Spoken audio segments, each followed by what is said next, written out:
নির্বাচন উপলক্ষে আমাদের বিশেষ সমালোচনা অনুষ্ঠানে আজকে আমরা হাজির করেছি অপূর্ব হাওলাদার।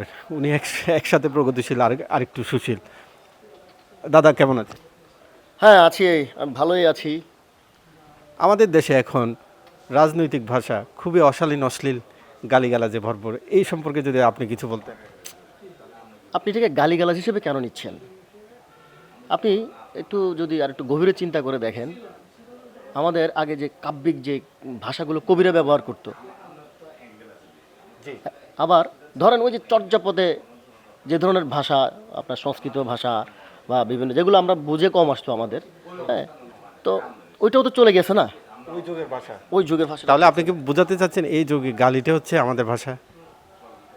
আমাদের একদম সম্পূর্ণ আমাদের ভাষা না হলেও এটা আমরা আমরা এখন আমরা এটা আমাদের ভাষাতে এটা ধীরে ধীরে স্থান করে নিচ্ছে আমাদের ভাষাতে। স্থান করে নিয়েছে। তাহলে এটা কি উচিত? আচ্ছা, আপনি এটা উচিত আর অনুচিত বলার তো এখানে কোনো প্রয়োজন নেই। আমরা কি উচিত কি উচিত না সেটা বোঝার মতো ক্ষমতা আমার মনে হয় না যে এখন পর্যন্ত আমাদের মধ্যে সেই ইয়েটা তৈরি হয়েছে আমরা উচিত অনুচিত বোঝার মতন। তাহলে কি আমরা জাতি হিসাবে আপনি ভাবছেন আমরা ভালো মন্দ বোঝার যে ক্যাপাবিলিটি সেটা একটু দুর্বল? হ্যাঁ, আমাদের ভালো মন্দ বোঝার ক্যাপাবিলিটি একটু দুর্বল। কারণ আপনি চিন্তা করে দেখেন, বর্তমানে আমরা কি পাচ্ছি কি না সেটা নিয়ে আমরা ওই যে উপলব্ধি করার সেই ক্ষমতাটা আমাদের কম।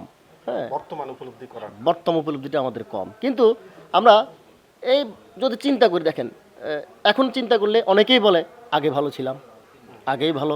হ্যাঁ, কারণ বর্তমান উপলব্ধি করতে পারে না, এটা আমাদের একটা আমরা অতীত নির্ভরশীল একটা জাতি। আমরা রাইট রাইট আমরা অতীত নির্ভরশীল জাতি। আমাদের উদাহরণও হয় অতীত নিয়ে। আমরা আগে ভালো ছিলাম এমন কথা আসে, কিন্তু আমরা বর্তমানে কেমন আছি সেটা উপলব্ধি করার কোয়ালিটি আমাদের নেই। না, এটা আমাদের কোয়ালিটি খুবই কম। হ্যাঁ, তাহলে এই যে রাজনীতিবিদরা অনেক অসংখ্য আশার ফুলঝুরি ছড়াচ্ছেন এবং জনগণকে তাদের ভোট কেন্দ্রে তাদের ফেভারে ভোট দেওয়ার জন্য উদ্বুদ্ধ করছেন, এই ব্যাপারে আপনি কি বলতে চান? আসলে সব কিছু যে প্রতিশ্রুতির উপর নির্ভরশীল নয়। আমি এখন কি করতেছি সেটা মুখ্য না, আমি অতীতে কি করেছি আপনাদের জন্য সেটা জানা আগে দরকার। এখন যারা বলছে হাতি ঘোড়া দিয়ে দিব নির্বাচনে পাশ করলে, তাহলে আপনার বোঝা উচিত যে তার আগের হিস্ট্রি কি, আসলে কি সে হাতি ঘোড়া দেওয়ার যোগ্যতা আছে কিনা। অবশ্যই তার কি সেই পরিমাণ দেওয়ার ক্ষমতা আছে কিনা সেটা আমাকে দেখতে হবে। আপনি বলতে যাচ্ছেন মুরগি তো আর রাজহাঁসের ডিম পারবে না? না, কখনোই সম্ভব না, এটা কখনোই সম্ভব না। আর মুরগির পক্ষে সম্ভব না জীবন দিয়ে রাজহাঁসের ডিমটা তার পেট থেকে বের করা। না, এটাও তো সম্ভব না। অবশ্যই, হ্যাঁ, আমাদের তো এটাই জানা উচিত। ব্যাপারটা কি এমন বুঝলে বুঝপাতা না বুঝলে তেজপাতা। রাইট, বুঝলে বুঝপাতা না বুঝলে তেজপাতা। দর্শক, এই ছিল আজকে আমাদের আলোচনা বিশিষ্ট সুশীল অপূর্ব হাওলাদারের সাথে। দাদা আপনাকে অসংখ্য ধন্যবাদ। আপনাকেও অসংখ্য ধন্যবাদ।